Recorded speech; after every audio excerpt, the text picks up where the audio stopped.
dengarkan baik-baik. Ada sesuatu tentang duka dan penyembuhan yang jarang dibicarakan secara terbuka.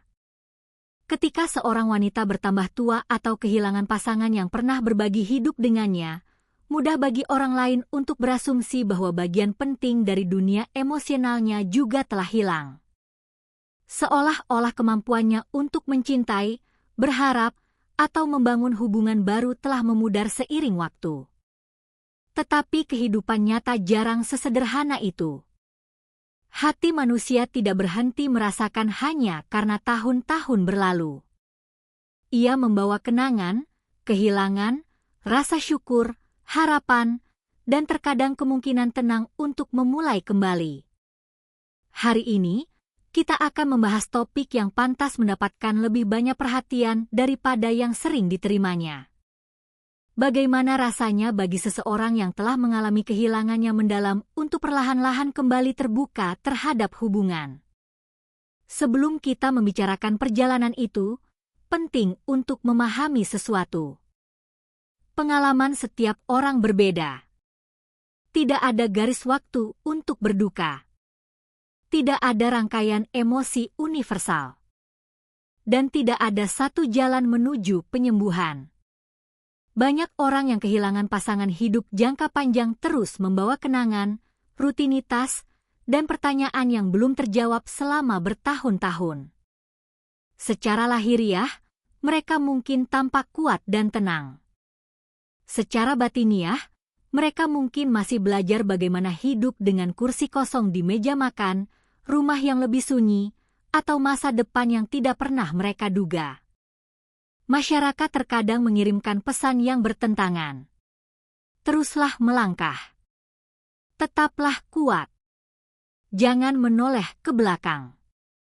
Atau, seringkali, jangan terlalu cepat melupakan. Namun hati jarang mengikuti harapan sosial. Penyembuhan bukanlah tentang melupakan. Ini tentang belajar membawa cinta dan kehilangan bersama-sama. Bagi sebagian orang, ada saat ketika mereka menyadari bahwa mereka kembali menikmati kebersamaan dengan seseorang. Kesadaran itu dapat membawa harapan. Itu juga dapat membawa ketidakpastian. Pertanyaan-pertanyaan muncul secara alami. Apakah aku siap? Apa yang akan dipikirkan keluargaku? Apakah boleh merasa seperti ini? Bisakah aku peduli pada seseorang yang baru tanpa melupakan orang yang kucintai? Pertanyaan-pertanyaan ini sangat manusiawi. Mereka tidak memiliki jawaban yang sederhana. Yang seringkali paling penting adalah kesabaran, kejujuran, dan saling menghormati. Seiring berkembangnya kepercayaan, banyak orang secara bertahap menjadi lebih bersedia untuk berbagi sebagian dari dunia batin mereka. Percakapan mungkin menjadi lebih pribadi. Mereka mungkin bercerita tentang kenangan yang membentuk diri mereka. Mereka mungkin berbicara tentang hari-hari sulit maupun hari-hari penuh harapan. Mereka mulai berbagi bukan karena mengikuti pola tertentu, tetapi karena kepercayaan perlahan tumbuh. Salah satu momen paling bermakna dalam setiap hubungan adalah ketika seseorang merasa cukup aman untuk jujur secara emosional.